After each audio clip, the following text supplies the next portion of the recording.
नमस्कार। कभी सोचा है कि भारत जैसा इतना बड़ा और विशाल देश असल में चलता कैसे है? आज हम यही जानने वाले हैं। चलिए, नवंबर 2025 तक भारत के सबसे जरूरी पदों पर बैठे उन चेहरों से मिलते हैं जो देश की कमान संभाल रहे हैं। आज की हमारी चर्चा को हमने 5 हिस्सों में बांटा है ताकि सब कुछ आसानी से समझ आ जाए। हम संवैधानिक पदों की ऊंचाइयों से शुरू करेंगे और फिर अर्थव्यवस्था, सुरक्षा और हमारी सेनाओं के प्रमुखों तक जाएंगे। तो चलिए शुरू करते हैं एकदम टॉप से। तो सबसे पहले बात करते हैं भारत की शासन व्यवस्था के शिखर की। ये वो लोग हैं जो कार्यपालिका, विधायिका और न्यायपालिका में सबसे बड़े फैसले लेते हैं, मतलब जो देश को एक दिशा देते हैं। देखिए, सबसे ऊंचे पद पर हैं हमारी राष्ट्रपति श्रीमती द्रौपदी मुर्मू। सरकार की बागडोर प्रधानमंत्री नरेंद्र मोदी के हाथ में है। और लोकतंत्र में विपक्ष की आवाज भी उतनी ही जरूरी है, जिसे लोकसभा में राहुल गांधी और राज्यसभा में मल्लिकार्जुन खड़गे बुलंद कर रहे हैं। यही वो चेहरे हैं जो देश की राजनीतिक दिशा तय करते हैं। अब बात करते हैं न्यायपालिका की, जहां एक बड़ा बदलाव हो रहा है। Justice B R. गवई के बाद अब न्यायमूर्ति सूर्यकांत भारत के 53वें मुख्य न्यायाधीश का पदभार संभालने वाले हैं। ये सुप्रीम कोर्ट और देश के कानूनी भविष्य के लिए एक बहुत ही महत्वपूर्ण घटना है। अच्छा, अब अगर कानूनी दांवपेच की बात करें तो अटॉर्नी जनरल आर वेंकटरमणी और सॉलिसिटर जनरल तुषार मेहता सरकार के सबसे बड़े वकील हैं और संसद की कार्यवाही बिना रुकावट के चले, ये जिम्मेदारी है महासचिव उत्पल कुमार सिंह और प्रमोद चंद्र मोदी की। तो चलिए अब राजनीति की गलियों से निकलकर देश की तिजोरी की तरफ चलते हैं। हमारा दूसरा सेक्शन उन लोगों पर है जो भारत की विशाल अर्थव्यवस्था को संभालते हैं। इससे पहले कि हम नामों की लिस्ट देखें, जरा एक सवाल पर सोचते हैं। आखिर हमारे देश की आर्थिक सेहत का रिमोट कंट्रोल किसके हाथ में है? जवाब छिपा है देश के सेंट्रल बैंक यानी आरबीआई के नेतृत्व में। तो भारतीय रिजर्व बैंक के तौक पर हैं 26वें गवर्नर संजय मल्होत्रा।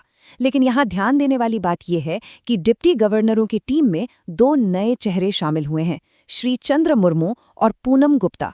ये आरबीआई के लीडरशिप में एक अहम बदलाव है, जिसका असर आने वाली आर्थिक नीतियों पर पड़ सकता है। यहाँ एक कन्फ्यूजन को दूर करना बहुत जरूरी है, जो सीएजी और सीजीए को लेकर अक्सर होता है।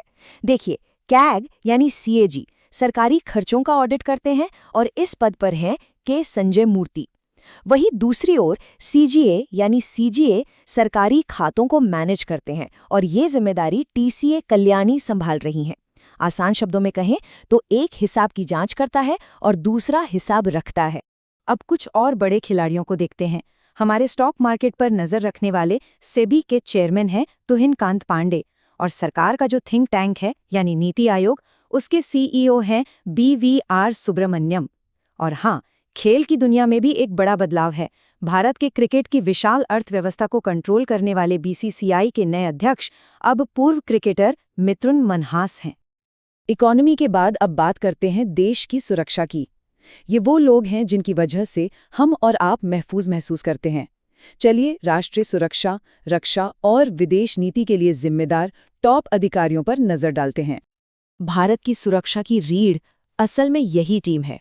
राष्ट्रीय सुरक्षा सलाहकार अजीत डोभाल के नेतृत्व में ये टीम, जिसमें रक्षा, गृह, विदेश और कैबिनेट सचिव शामिल हैं, देश को बाहरी और अंदरूनी हर तरह के खतरों से बचाने का काम करती है। सुरक्षा के बाद अब उन एजेंसियों और आयोगों की बात करते हैं जो देश के अंदर कानून और व्यवस्था बनाए रखने और सरकार को जवाबदेह ठहराने का काम करते हैं।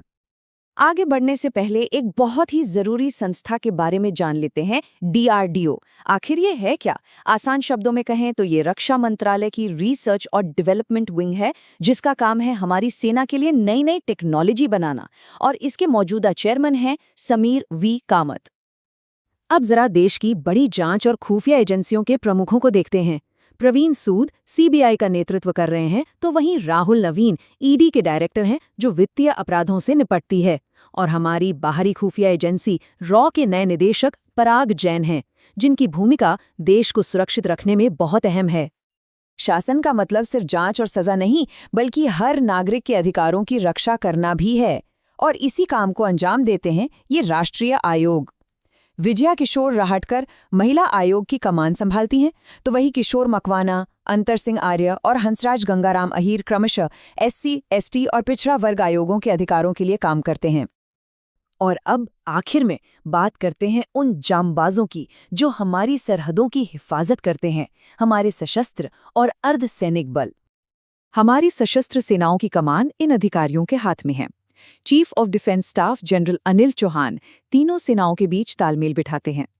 थल सेना का नेतृत्व जनरल उपेंद्र द्विवेदी, नौसेना का एडमिरल दिनेश के त्रिपाठी और वायुसेना का नेतृत्व एयर मार्शल अमरप्रीत सिंह कर रहे हैं। और ये हैं हमारे 5 प्रमुख अर्धसैनिक बलों के महानिदेशक, जो हमारी सीमाओं और आंतरिक सुरक्षा की रक्षा करते हैं। BSF से लेकर ITBP तक ये सभी देश की सुरक्षा व्यवस्था में एक बहुत ही महत्वपूर्ण भूमिका निभाते हैं।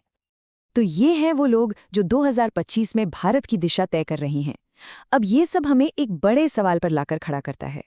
इन सभी नेताओं का समूह मिलकर भारत को किस दिशा में ले जाएगा? इनकी मिलीजुली सोच हमारे देश के भविष्य को कैसे आकार देगी?